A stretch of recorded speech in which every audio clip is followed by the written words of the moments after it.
I want to introduce in our networking session today an external speaker. We really are glad that today we have Jerry Denman from Truist joining us to giving us an outside-in perspective on, let's say, how a client is perceiving us in the market and why they've been working with us and why they choose IBM. Some of you may know Jerry. He's been a distinguished engineer within IBM. He joined the company last year, Truist last year. He's been focusing on FS Cloud, regulated workloads. He's been working in cloud engagement. So I think he's an expert from both sides. He knows IBM, he knows the client. He has a lot of passion about security. And Jerry, I learned from my briefing at least that you have two private passions. One is fishing. The other one is cars, and I think it's easy to understand which hobbies I would share with you, if you just look at my background. And today we want to talk about your passion, your business passion. And the first question that Jerry, I would ask you is that you talk a little about your role in Truist, what the transformation is about in the company, in the bank, and what the key business priorities are that you're trying to achieve. We just have this little thing about merging two banks together, and that we got going on. So that's the number one priority. Two is creating a new culture, because SunTrust had a culture, BB&T had a culture. We want to build something that's a combination of the two, and then something slightly better than that. And then the third is we have to create a lot of operational efficiency out of the merger. So we're looking at all of our processes and how we do things and say, okay, is there a better way? Just because that's the way we did it when we were SunTrust, or that's the way we did it when we were BB&T, that doesn't mean it has to be the way we do it as Truist. And then the last one is risk. Every day I'm dealing with risk. Risk acceptance, new risks popping up at FDIC findings. So it's and it's interesting because I run infrastructure. I run the big iron, I run the AIX boxes, I run engineering for the mainframe, all of the Intel except for end user VDI stuff and the branch stuff. So a big VMware farm, a lot of UCS, but I get risk findings, every day. That's something I have to go chase down because somebody identified it as a risk. I've got things like ages among my mainframe team. It's identified as a risk. What are you going to do about it? So that's kind of what, the transformation that has to take place here. And basically, I understand that your role is really running all platform technology, platform engineering. You're the SVP. And as you just mentioned, there are three main dimensions: culture, risk, and operational efficiency, which in itself is more or less, I think, describing the whole operation of the bank and the whole merge.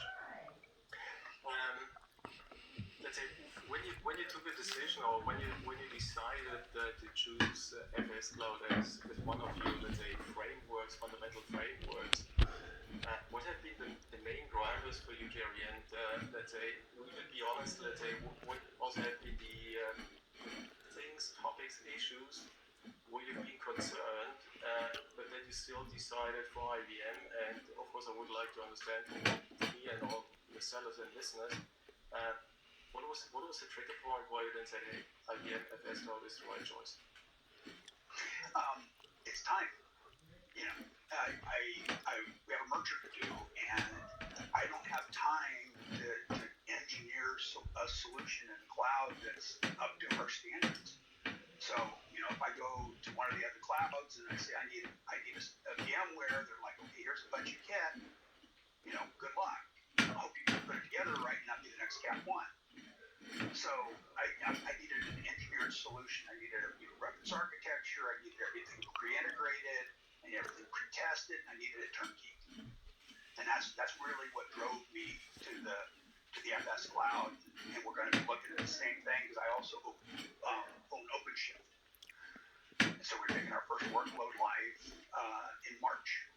And then I have to go through and same kind of engineering. Do I want to go and do all that engineering to create, a best-in-class OpenShift environment, or am I going to lean on IBM to do that for me? Currently I have 5 people on my OpenShift team and 11 people on my VMware team. I cannot replicate the same level of work that you guys can as a cloud provider and get to the same place, and let alone even get there within 12 to 18 months. And I don't have 12 to 18 months. I have a merger that's going to be complete in less than a year. So time, let's say time pre-configured, predefined is basically the main drivers that you said, okay, there is hopefully I would say no choice, yeah? But was there any time where you, let's say, had some doubts that we are the right partner of choice for you? It has been and continues to be a bit of an uphill battle with the greater IT organization. It's like, okay, why IBM? We've got a relationship with Azure, we've got a bunch for insurance stuff up there, we've got a relationship with AWS, retail banks got friended up there. Why don't we just go with one of them? And it's like, that would be great if they had something similar, but they don't. And that's really been the back and forth between me and the other guys in the group that deal with cloud decisions. And let's say I get out of there because I think it's the normal situation that Azure AWS is already somewhere installed. Yeah, they in many instances they want the mindset, maybe not reality, but they want the mindset. But let's say, as a matter of fact, yeah, as you said, yeah, time. If you want to do this in a defined time frame, if you want to have, let's say, pre-configured pieces, parts, IBM is the choice. And the other thing is flexibility, because if I look at the other cloud solutions and the VMware environment, they're using hyperconverged infrastructure. They have one kind of server, and if that is the kind of server you need, it's great. If it's not, then you're kind of you either have to buy another server to get more memory, you got to buy another server to get more CPU. And I like the spectrum of choice that I have about my server sizes. I can go all the way from the monster, Cascade Lake Optane boxes down to, a couple of, socket Xeon boxes. Jerry, I would like to spend even more time with you because, let's say, just talking 5 minutes, you gives me 2 keywords that every seller, I think, needs to remember, and everyone who's engaging with our clients, time and flexibility. That's basically where crystal clear when you said that were your 2 arguments when you went against the opinion that IBM is not the right choice.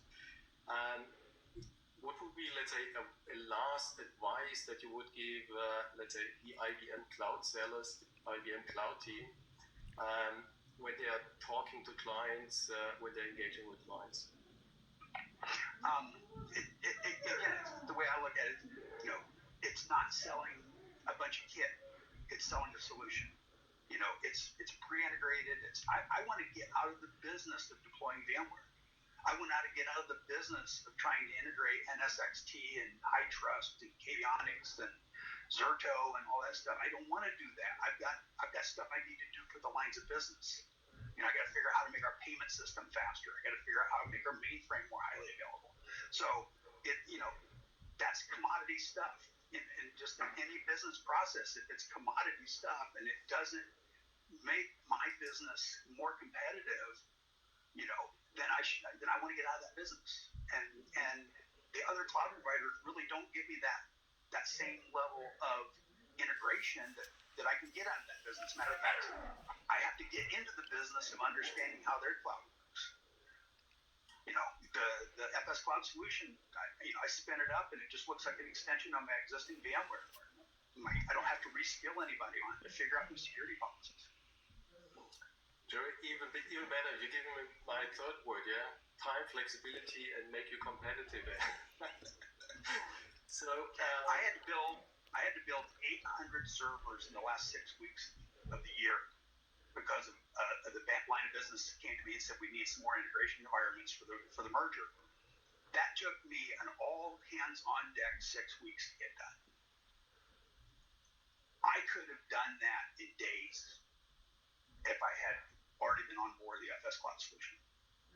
Not all hands for 6 weeks.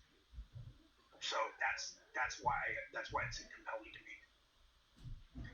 Jerry, thanks a lot. I think I've never heard better arguments why to choose FS Cloud. Thanks a lot. Thanks a lot for the trust in us, and trust in the solution. A fantastic story, and thanks again for taking the time. And we have one team member who worked very closely with you and the team, Bill Casey. I think many of you know him. So just maybe a final question to you. How did you or how did the team really manage to rally around and get this to a win in the fourth quarter? What is the secret sauce about having the three key winning propositions and then really make it a transaction? Yeah, hey, look, Jerry, first of all, thanks again for being here with us and all your support throughout the engagement. Look, if I take a step back and everything Jerry said, I listened, and if there's some things I think I could extend out to the broader team and kind of takeaways with all the opportunity in front of us, right? I think first of all, it started with really understanding the client, right? We say that all the time. Howard said earlier, listen harder, right? And that's where the team started. And by the way, I should be very clear, this was the team, and I'll get to the team in a minute, right? The other thing that the team did a great job is they secured executive support, both within IBM and with the client, right? And they really paired off the executives for those key interactions and engagements.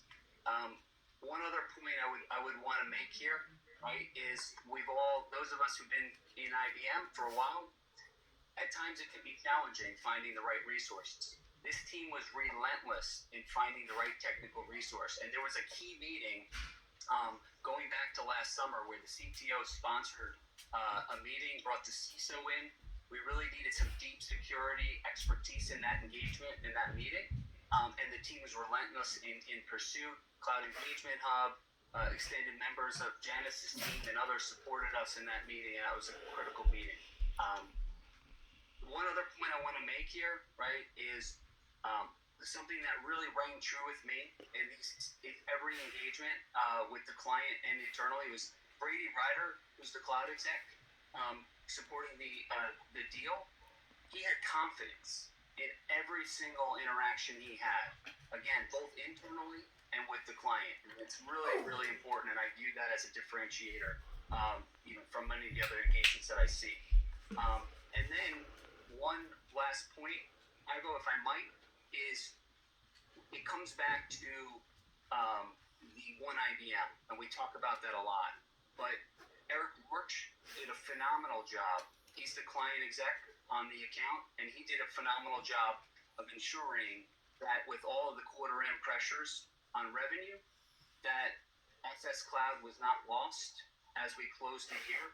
He made it a priority, and that was absolutely appreciated. We really appreciate all of his support and his leadership. And then the last point, as always, without a client and an advocate like Jerry, as well as Scott and Eduardo, we wouldn't be having this discussion. So Jerry, again, thanks. So I'll hand back to you.